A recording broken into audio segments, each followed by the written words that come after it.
सुबह सुबह एक ख्वाब के दस्तक पर दरवाजा खुला देखा। सरहद के उस पार से कुछ मेहमान आए हैं।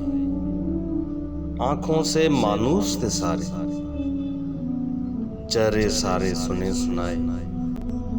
पांव धोए हाथ धुलाए, आंगन में आसन लगवाए और तनूर पे मकई के कुछ मोटे मोटे रोट पकाए। पोटली में मेहमान मेरे पिछले सालों के फसलों का गुड़ लाए थे। आंख खुली तो देखा घर में कोई नहीं था।